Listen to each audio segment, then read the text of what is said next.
Meron ba dito sa adult? Baka sa'yo, konti pa lang naman sila eh. Nagsisimula pa lang sila. Pero sa ating mga adult dito na mga magulang, taas ang kamay ng wala man lang pinagsisihan kahit isa. Sisi daw si Ate Eileen. Wala lang si Kuya dito.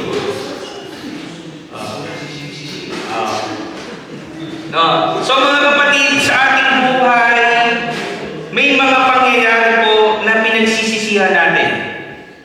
Pinagsisisihan natin bakit natin ginawa at pinagsisisihan din natin na dapat sana ginawa natin. So laging ganun.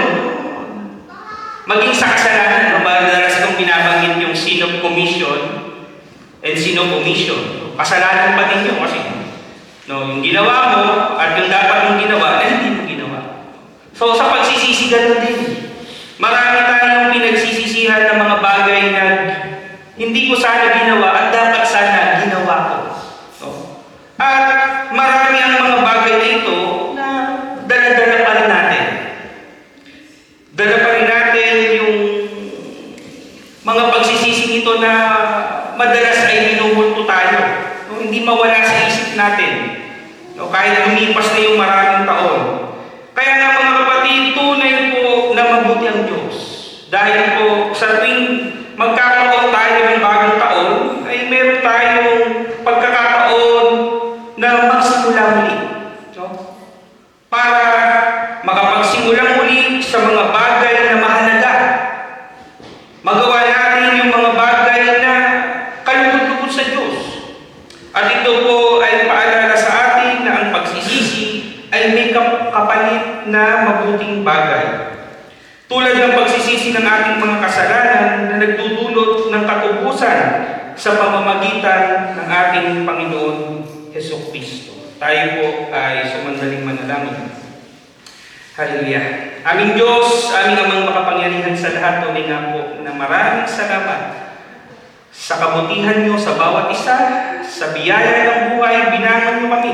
Sa aming mga higaan at naririto kami, Panginoon, malayang nakapagpupuri, malayang nakapakikinig ng inyong mensahe sa bawat isa sa amin. Samahan niyo po kami, pakalinisin niyo kami, pakawalan niyo kami sa aming mga nagawang pagkukulang sa inyo, at nawa, Panginoon, makita namin ang aming sarili, makita namin ang aming kalagayan, makita namin ang inyong mensahe sa bawat isa sa amin na magbibigay sa amin ng pagbabago ng puso, pagbabago ng isip, at higit sa lahat, Panginoon, na magdudulot sa amin ng aming pagbabago ng buhay na nakalulugod sa inyong harapan. Muli po, Panginoon, maraming salamat. Ito po ang aming panalangin sa pangalan ng inyong anak na si Jesus. Amen. So, ang ating pong pagbubulay ay matatagpuan natin sa Isaiah chapter 43, verses 18 to 19. At ito po ay babasahin ko sa wikang Tagalog. Huwag ninyong alalahanin ang mga dating bagay. Huwag ninyong gunitain ang mga nakaraan. Masdan ninyo, ako'y gagawa ng bagong bagay. Ngayon ay dilitaw. Hindi ba ninyo napapansin? Ako'y gagawa ng daan sa ilang at mga ilog sa ilang. Pagpalain po ng Diyos ang pagkabasa nito ng kanyang salita na ating pong pagbubulay-bulayan.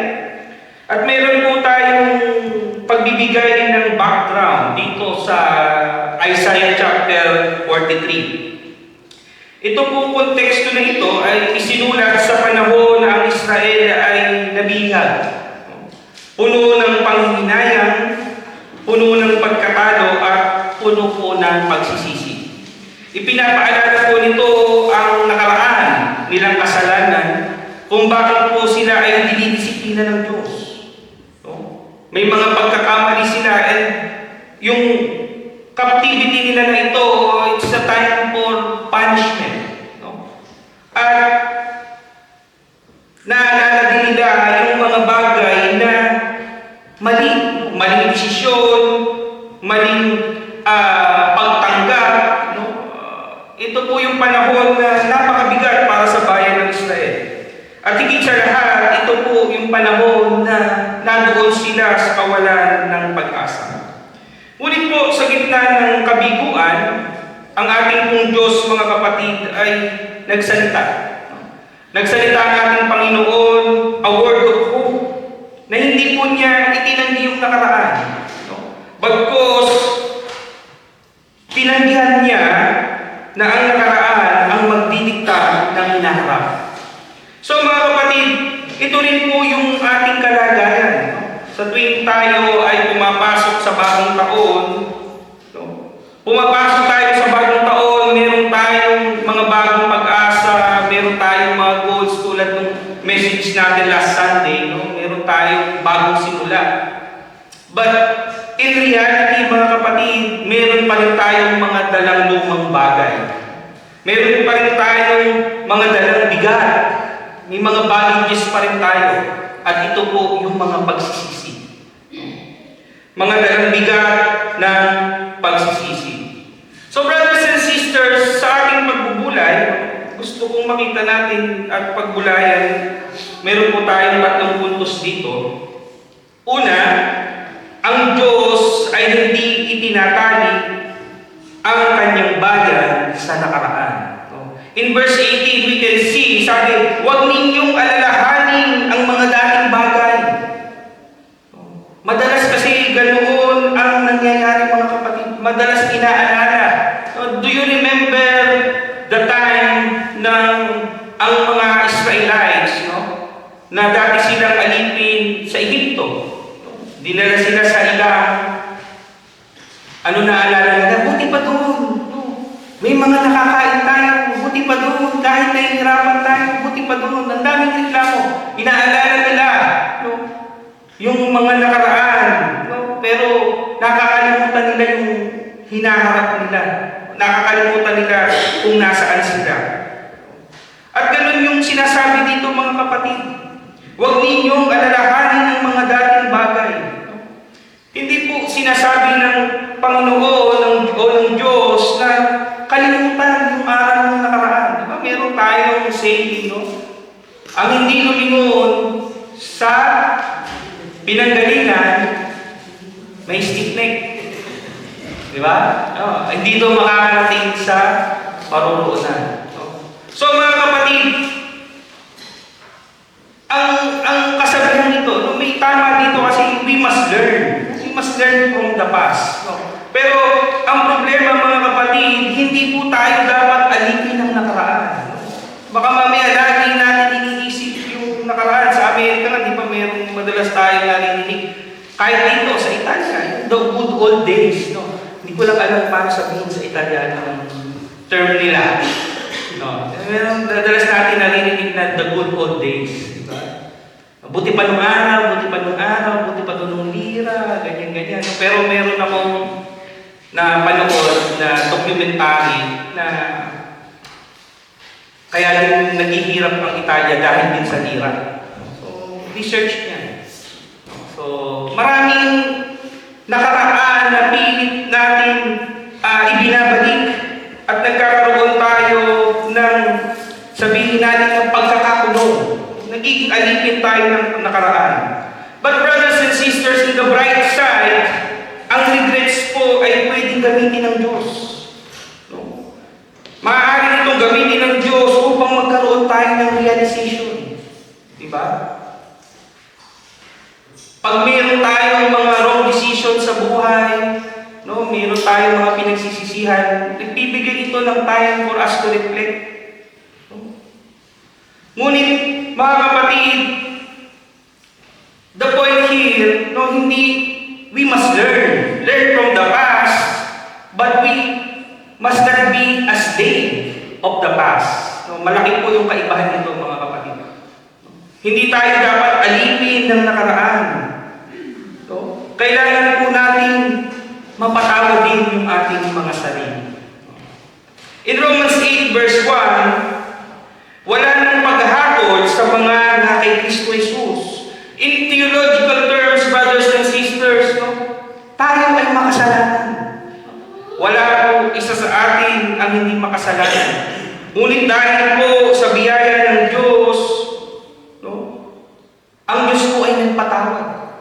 Ang Diyos po ay pansamantalang hinalimutan, pinagsang tabi ang ating mga kasalanan, at tayo ay buong puso niyang in-embrace, mga kapatid.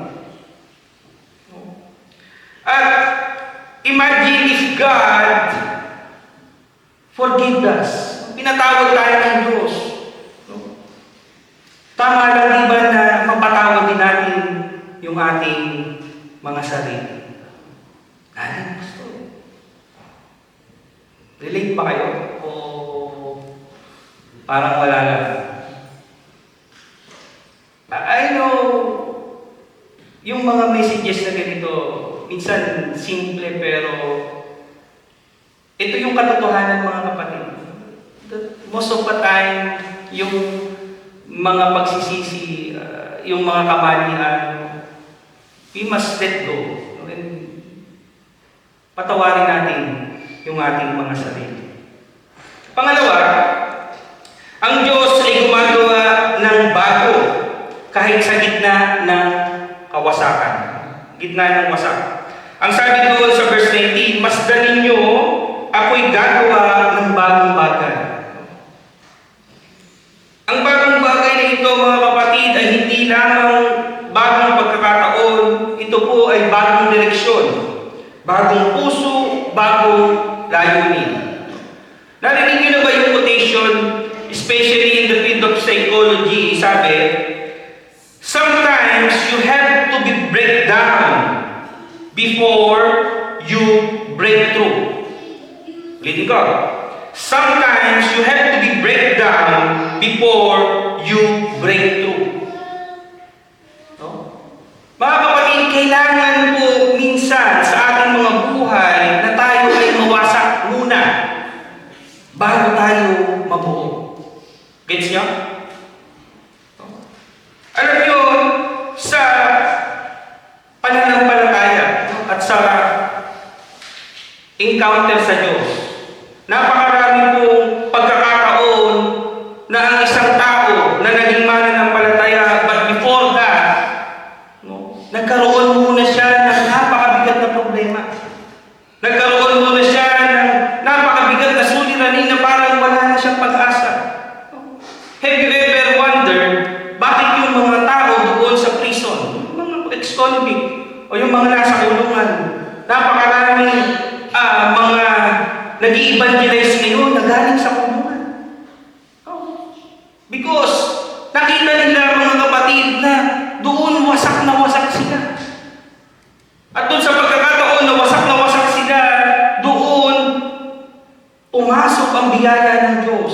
Doon sila muling binuo ng Diyos. Doon muli nilang nakita ang kanilang mga sarili. So, brothers and sisters, sometimes kailangan nating dumaan sa mga pagwasak na ito. Kasi minsan we are so proud of ourselves. No, lalo na pag maganda ang buhay, magandang trabaho, walang sakit. No?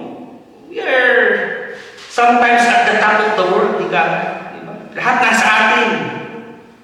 Kaya nga, alam nyo, I'm so amazed doon sa mga tao na nandoon sila sa the peak of their career. Nandoon sila, nasa kanila ng lahat. No? Tapos, at one point in their lives, bigla silang babagsak. No? Tapos, mababalitaan natin, bigla silang babangon, tapos, sasabihin nila, I know Jesus. Na-born na dito. Diba? Nakaka-amaze yung mga ganun, mga kapatid. Na nandoon na sila sa tuktok, pero kailangan silang pabagsakin ng Diyos para sila makakilala sa Kanya. Pero sa atin, minsan, napakabuti ng Diyos. Dahil minsan, hindi na natin kailangan i-down. Kasi nandun na tayo. But somehow, yung mga struggles, yung mga problems, talagang tinatamaan pa rin tayo. at nasasaktan at sometimes talaga, dumadaan talaga tayo doon sa pagkawasak. Pero in the eyes of God, brothers and sisters, maaaring bumagsak man tayo, madapa man, but sa paningin ng Diyos, ito yung pinakamagandang panahon ng buhay natin. Dahil doon natin na-realize na we're nothing. Wala pala tayong magagawa. At kailangan tayong buuin ng Diyos. So, mga kapatid, kaya po, we are always reminded of 2 Corinthians 5:17. Ang sino man na kay Kristo ay bago ng nilalang. Ang pagtubos ay hindi po pagmura sa kasalanan, kung hindi pagbabago ng kwento. Gusto niyo bang mabago ang kwento ng inyong mga buhay? What's the answer? Siyempre, Pastor. Gusto natin mabago ang kwento ng ating mga buhay. And brothers and sisters, I am glad to say that binabago na ang kwento ng ating mga buhay. Amen? Amen. Parang si Brother Dave ng TV. Ayaw niyo bang mabago ang kwento ng inyong mga buhay? For the glory of God. Ang ating future pastor, in Jesus' name. Amen. So, mga kapatid, the greatest story ever told, ay alam na natin. At ito, mga kapatid, narito tayo, na tayo bilang mga makasalanan, dahil sa kagandahan loob ng Diyos, ibinigay yung kanyang bugtong na anak. Na tayo bilang mga tao, mga pagsisi, manampalataya kay Jesus bilang Diyos at tagapagligtas. And the rest is a new story. Eternal life na walang pwedeng makatumbas. So mga kapatid, the greatest story of all, na ang buhay natin, na dati tayong makasalanan, ngayon tayong mga mananampalataya, na tayo ngayon ay may bagong identity because of Jesus Christ, and we have the privilege to be called children of God. And we are entitled to have eternal life. Brothers and sisters, that's the reason na sometimes kailangan natin ma-hurt, kailangan natin mawasak to have opportunity for God to enter our lives. Pangatlo, ang Diyos ay dalubhasa sa paglikha ng daan sa imposible. He is a God of impossible. Nothing is impossible to our God. Amen? Ang sabi doon, ako'y gagawa ng daan sa ilang at mga ilog sa ilang. When we talk about ilang in the Bible, yung wilderness, it signifies, mga kapatid, ang simbolo nito is the lack of direction. Kawalan ng direksyon, famine, tagtiyot, taggutom, at pagkakaligaw. Yun yung mga sinisimbolize. So imagine, puro disyerto, walang pagkain, walang tubig, kahit saan ka miles, pag tumingin ka kahit saan, puro buhangin lang, disyerto. So mga kapatid, kawalan ng direksyon, but meron tayong Diyos that guide us, tagtiyot. Pero mga kapatid, ang Diyos ay nagpo-provide ng lahat ng pangangailangan. May nagutom ba sa atin? Taas ang kamay ng 2025. Hindi ka pa nga nagugutom, hindi ka pa nga natutunawan, kumakain ka na naman. Nung holiday season, grabe, kain na naman. Mag-iito yung kayo na naman. Masakit pa nga yung tiyan mong kahapon, tas kinabukasan, kakain na naman. Diba? Hindi ba kayo natutuwa sa kabutihan ng Diyos? nahihirapan ka sa sarap. Diba? Sa sarap, manunaw ng pagkain. Diba? Iniisip mo kung saan ka kakain. Iniisip mo kung saan kayo magse-celebrate. Diba? Napakabuti ng Diyos. Ang pinoproblema nyo, kung saan tayo kakain ng all-you-can. Saan tayo magkikita-kita? Papaano natin i-squeeze yung mga busy natin schedule para lahat ng kamag-anak, lahat ng kaibigan ay ma-meet natin, di ba? Yun ang mga problema, no? Bukod siyempre dun sa pagpapadala siyempre sa Pilipinas, bahagi na yun no? Given na yun. Pero kung titingnan natin mga kapatid, napakabuti ng Diyos. Hindi tayo nagutom. No? Madalas nga hindi tayo natutunaw. Pagod at pagkaligaw. Another term, another symbol for this wilderness. Pero mga kapatid, ang Diyos ang ating pastor. Meron ba sa atin na pinabayaan sa problema itong 2025? Meron ba tayong mga suliranin na hindi natin narakusan sa tulong ng Diyos? Wala naman. Kaya nga mga kapatid, wala pong mahirap sa Diyos. Amen? Walang imposible sa Diyos.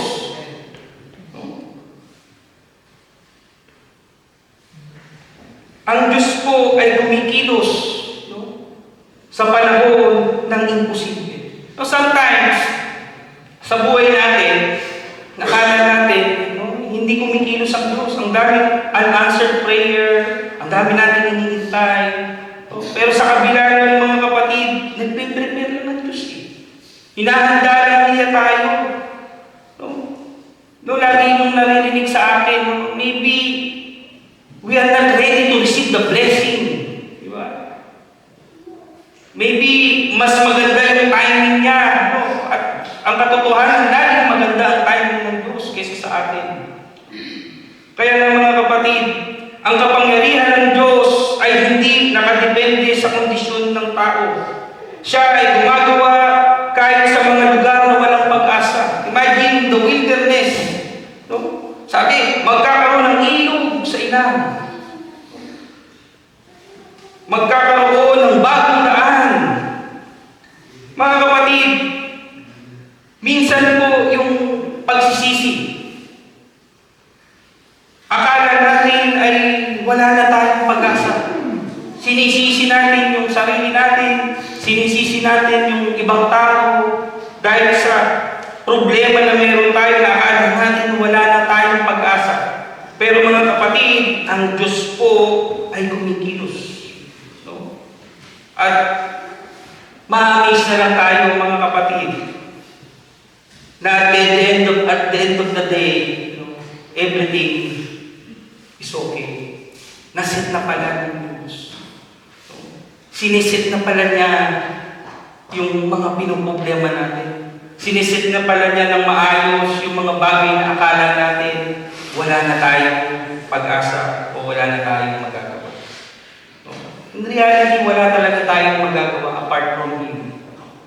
So we must acknowledge Him, that He is a God of the impossible. So brothers and sisters, sa ating pong pag-reflect dito sa ating mensahe, sa ating application, kailangan po natin bitawan na itong mga regrets na ito.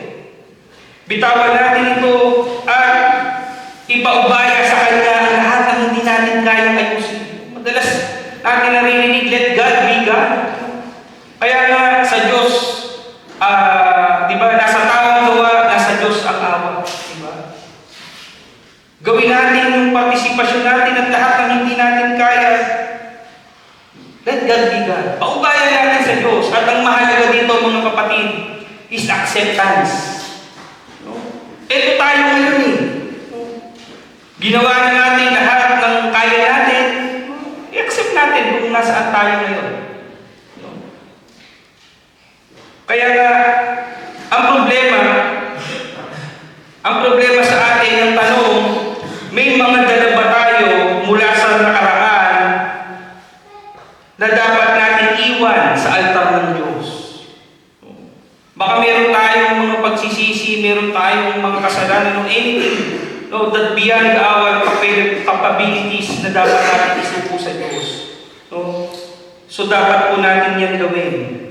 Tanggapin ang bagong ginawa ng Diyos. No? Minsan po akala natin sa panahon ng problema tahimik ang Diyos. Pero baka po dahil sa pagkaalipin natin sa nakaraan, tayo po ay nabulag na. Kailangan po natin buksan ang ating mga mata sa bagong direksyon. Kailangan po natin maging handa sa bagong proseso. Brothers and sisters, New Year, this 2026, expect new things to come. Minsan kasi masyado tayong na-at-ease, masyado tayong nakakampante sa mga lumang bagay, sa mga nakasanayan na. Mga kapatid, lahat po ay nagbabago. Diba? Yung technology, grabe. No? Nakita nyo nga, si GBIP, may pastor na because of AI. Diba? Ang tindi ng technology. No? Pagbabago. No? So, kailangan ina-adapt natin yan. No? How I wish nga. No? How I wish na totoo yung nakita kong picture. No? Ako ang unang-unang matutuwa siyempre doon, bukod kay Tita Nieves. So, nakita natin mga kapatid, no, we must adapt, we must accept, no, yung proseso. No, marami ng magbabago. No, kaya kailangan we must adapt, we must accept na ito na yung trend eh. No? So, kailangan i-accept natin yan. At expect natin that through these changes, God is working. No? And expect greater things to come. No? Kung paano tayo pinagpala, kung paano tayo ingatan ng Diyos, kung ano yung mga na-achieve natin ng 2025, no, expect more. No? Accept natin yan, embrace. No? Itong bagong taon. Minsan dumarating man yung pagbabago sa trabaho, minsan mas maganda kasi yung mga trabaho natin noon. Pero change eh. Ito yung pagkakataon, ano lang yan? Stages. No? Ika nga nila bilog ang mundo. Minsan up and down lang yan. But my dear brothers and sisters, no, yung proseso, trust the process. No? Laging may magandang idinudulot yan. Inihahanda tayo doon sa greater things to come. No? So maglakad tayo sa pananampalataya, hindi sa pagsisisi. No? Ang pagsisisi ay dapat humantong sa pagsunod, hindi po sa pag-alis o doon sa pagka-paralyze.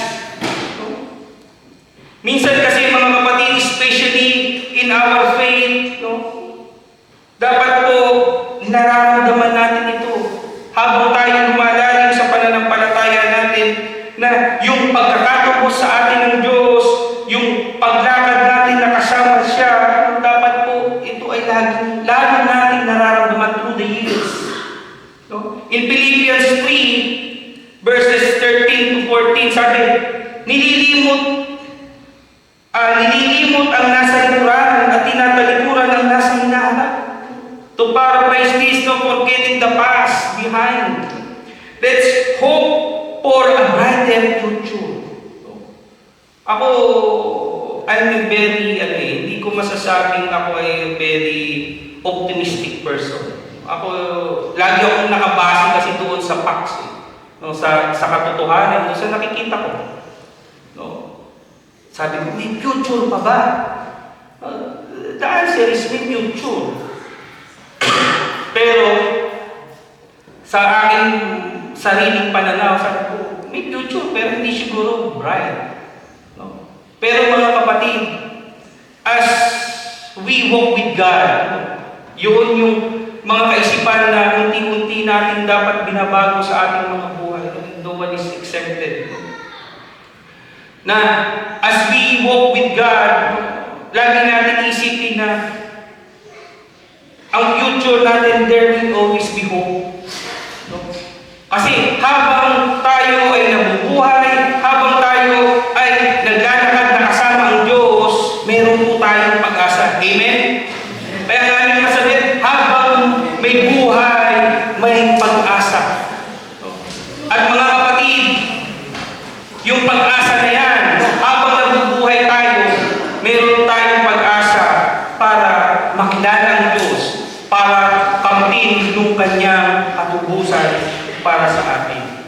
So mga kapatid, sa ating mong pagsunod sa Diyos, huwag tayong patalo sa ating mga nagawang pagkukulang. Minsan kasi, pastor, kasi hiya ako eh. Ang dami mo ng pagkukulang, hindi ko nagagawa yung parte ko, nakakaya na. Minsan ganoon eh. Pero mga kapatid, dapat po hindi ito nagiging daan yung mga pagkukulang natin, yung nahihiya tayo sa Diyos kasi nakagawa na naman tayo ng pagkakamali o nakagawa na naman tayo ng kasalanan. No, paulit-ulit na lang. Hindi po ito dapat maging dahilan para tayo ay lumayo sa Kanya. Bagkus, dapat lalo tayong lumapit sa Kanya. Mga kapatid, tandaan natin, no, hindi tayo kailangan ng Diyos. Minsan, ano man yung mga ministry nyo, ano man yung mga hawak natin, and even us, yung mga pastor, hindi kami kailangan ng Diyos. Kami, tayo, ang may kailangan sa Diyos. Amen? Kaya, sa mga panahon na nadi-discourage tayo, sa panahon na feeling natin ang dami natin pagkukulang, huwag natin isipin yun. So, isipin natin, oh, pastor, I want to quit. Oh, kahit kami mga pastor, ayaw na namin magpastor. Pero, ang katotohanan, mga kapatid, hindi tayo kailangan ng Diyos. Tayo ang may kailangan sa Kanya. Somehow, yung realization ko sa buhay ko, hindi ako kailangan ng Diyos para magpastor. Kailangan kong maging pastor para sa sarili. Ganon, minsan ang realization, mga kapatid. Kaya, no? Imbis na nakapokus tayo doon sa mga pagkukulang, imbis na nahihiya tayo sa Diyos, lalo tayong lumapit sa Kanya dahil ang Diyos ay mahabagin at puno ng biyaya. Brothers and sisters, as we close this message, isang hamon po sa atin. Alam ko, napakaraming po na dumaang panahon, napakaraming bagay na pinagsisihan natin. Ginawa ko sana nakinig ako kay ganito.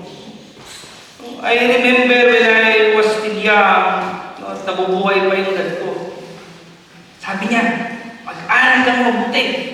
Oh, yun lang yung sinabi niya sa akin kasi ang nanay ko yung ganyan ng ganyan. Yung dad ko minsan lang magsalita. Pero nung magsalita sa akin, mag-aral kang mabuti. Hindi magsisisi ka.